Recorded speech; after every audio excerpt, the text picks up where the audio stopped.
Okay, we are going to do a blood typing activity, and as you can see here, we have a tray with 3 wells. Each well has a designation on it. This is well A. That is the one we use to test for whether they have A antigens in their blood or not. This is well B, and we check there for B antigens. And this is the RH to check for the RH antigens. We have Mr. Green, which is the one that I'm going to demonstrate this procedure on. And so we have a bottle of Mr. Green's blood. And we have several of the anti-sera, which are basically going to react the same way that the antibodies that are in blood would act against foreign blood. There will be some sort of reaction to it. And so we have a blue anti-sera, that is anti-sera A. We have a yellow anti-sera, which is anti-sera B. And we have a green sera, which is anti-sera RH. So what we're going to do here, we're going to take a few drops of Mr. Green's blood, and we're going to put a little bit of his blood in each of these wells. Now, next, we're going to mix a little bit of the A anti-sera in the A well. And then we take a toothpick and we stir that together. Now I've got this on some lined paper so that you can see a little bit of the reaction going on here, or what the reaction would look like. Because with the lines in there, it should fairly well block the light that goes through. And you may not be able to see this very well. I'm going to bring it in close.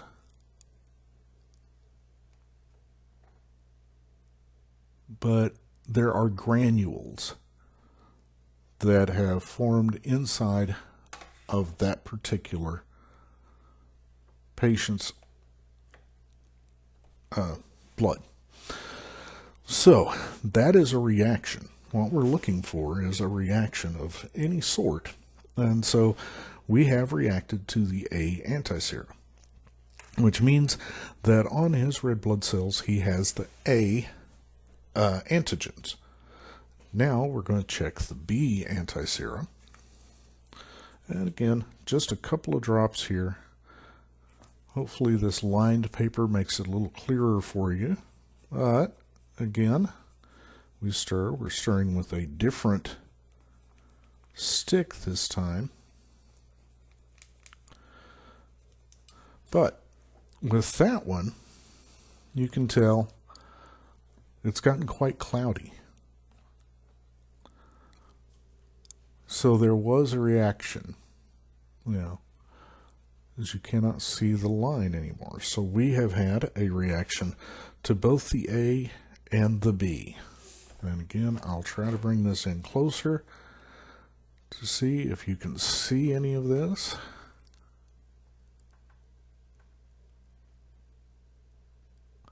But you can see that the mixture is a little bit opaque, and we really can't see the lines through the liquid anymore like we can with the A.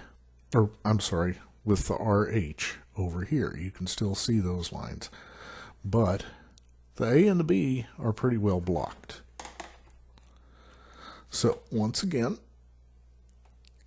let's do this with the RH.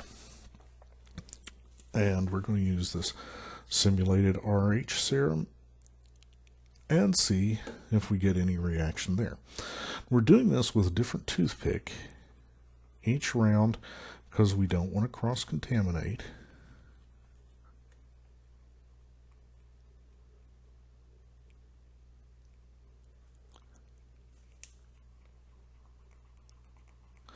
And it does sometimes take a moment or two for this to occur.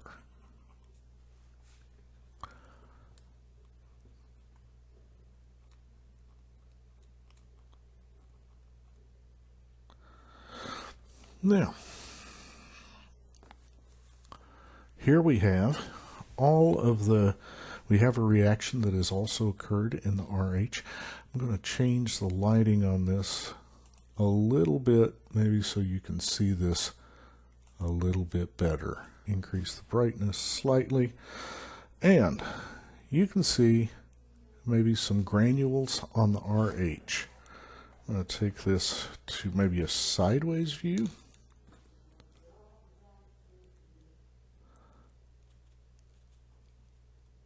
Okay. Now you can see the little granules on the surface here. You can see the granules on the surface there. And you can see the cloudiness that has occurred there. So, I have demonstrated for you this process, and Mr. Green has had a reaction in all three wells. Mr. Green has had a reaction in all three wells. Now, I'm going to just, I'm not going to walk you through that procedure on every single other patient. I'm going to just do the procedure, show you the image at the end of it, indicate to you what reactions we have had, and then you're going to take all of that, record that data, and you're going to use that to answer a number of questions about your patients and which one can donate blood and which one can receive blood and so forth. So that was Mr. Green. Okay, so if you can see here, there has been a reaction in the A well. It's blocking the light so you can't see those numbers very well. There has been a reaction in the RH well, but the A well is just fine. There's no graininess, nothing going on there.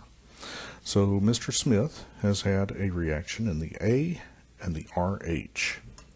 Our next patient is Ms. Brown.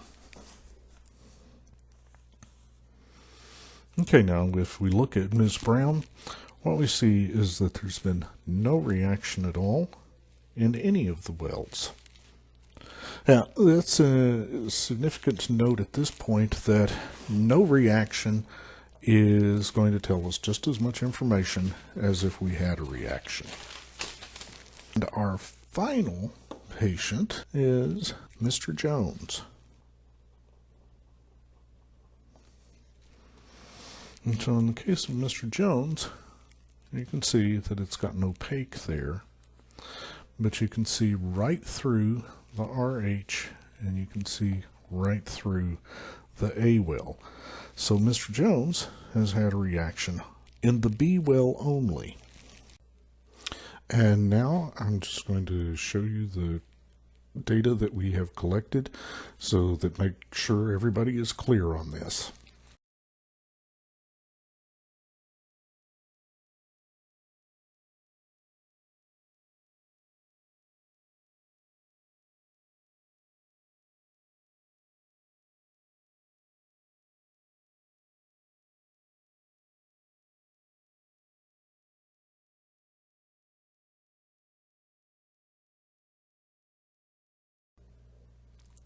So this information, along with the information that you'll get from the reading assignment associated with this project, should help you get all of the data that you need to answer the questions associated with this exercise.